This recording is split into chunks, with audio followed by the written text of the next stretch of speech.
Hello and welcome to Shanvi Study Circle, your home to all the BEd lesson plans and micro teaching plans. So आज का हमारा विषय है हिंदी व्याकरण और प्रकरण है संधि। तो ये हमारे पाठ योजना यानी लेसन प्लान का मेन पेज है, जहाँ पे सबसे पहले हम एंट्रीज फिल करते हैं, जैसे कि दिनांक, कक्षा, विषय, प्रकरण, चक्र और अवधि। चक्र मतलब होता है पीरियड, और अवधि जो ड्यूरेशन ऑफ द प्लान होगा। फिर आते हैं हमारे सामान्य उद्देश्य, जो कि हमारे विषय पर आधारित होते हैं, और विशिष्ट उद्देश्य जो कि प्रकरण पे आधारित होते हैं। फिर आता है सहायक सामग्री, यानी कि जो भी टीचिंग मटेरियल एड्स हम वाइल टीचिंग यूज़ करते हैं, हम यहाँ पे मेंशन करते हैं। फिर पूर्व ज्ञान में मतलब जो टॉपिक हम पढ़ा रहे हैं उससे पहले क्या इन्फॉर्मेशन स्टूडेंट के पास होनी चाहिए, so that will mention here, ठीक है। नेक्स्ट आता है प्रस्तावना प्रश्न। तो प्रस्तावना प्रश्न में दो कॉलम्स हम इस तरह से बनाते हैं, जैसे कि दिख रहा है आपको, छात्र अध्यापक क्रिया और छात्र क्रिया। तो यहाँ पे हम दो कॉलम्स इस तरह से बनाते हैं, छात्र अध्यापक क्रिया और छात्र क्रिया का। छात्र अध्यापक क्रिया में हम 3 से 5 प्रश्न पूछते हैं, और छात्र क्रिया में उन्हीं प्रश्नों के उत्तर लिखे जाते हैं। ध्यान यहाँ पे ये रखना है कि जो लास्ट क्वेश्चन होगा हमारा वो समस्यात्मक होगा और टॉपिक के ऊपर होता है, ठीक है। फिर उद्देश्य कथन किया जाता है, जो कि छात्र अध्यापक द्वारा किया जाएगा। यहाँ पे छात्र अध्यापक जो है वो बोलता है कि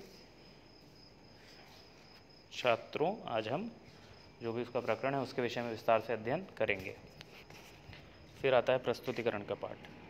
तो प्रस्तुतिकरण में सबसे पहले यहाँ पर छात्र अध्यापक द्वारा जो है मूल पाठ का विकास किया जाएगा, और यहाँ पे कुछ उदाहरण प्रस्तुत किए जाते हैं, जैसे कि आप देख पा रहे होंगे।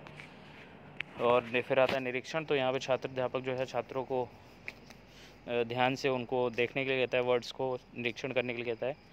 और फिर उदाहरण विश्लेषण, जहाँ पे एक एक करके हम इनको विश्लेषित करेंगे। फिर स्पष्टीकरण। तो यहाँ पे हर एक वर्ड जो अभी हमने देखा, 5 हमने जो वर्ड्स दिए थे, उनको एक एक करके हम अच्छे से समझाते हैं। तो जैसे कि आप देख पा रहे होंगे 1 2 3 4 यहाँ पे आपको दिख रहा होगा। फिर यहाँ पे 5th वर्ड है, और उसके बाद हमारा आता है नियमीकरण। तो यहाँ पे क्या है, छात्र अध्यापक उदाहरणों को विश्लेषण के आधार पर नियम का निर्माण करेगा, ठीक है। और फिर आता है परिभाषा प्रस्तुतिकरण। तो छात्र अध्यापक द्वारा श्यामपट्ट पर वृद्धि संधि की परिभाषा लिखी जाएगी। और इधर आप लेफ्ट हैंड में देख पा रहे होंगे श्यामपट्ट सारांश लिखा गया है।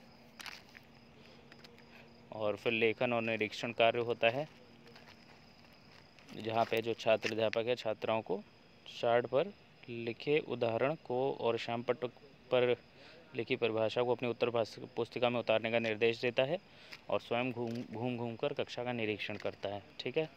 फिर कक्षा कार्य। तो यहाँ पे छात्र अध्यापक छात्राओं को अभ्यास करने के लिए श्यामपट्ट पर कुछ उदाहरणों को देगा, और उनमें वृद्धि संधि पहचानने के लिए कहेगा, ठीक है। जैसे कि यहाँ पे कुछ वर्ड्स दिए हुए हैं 1 to 5।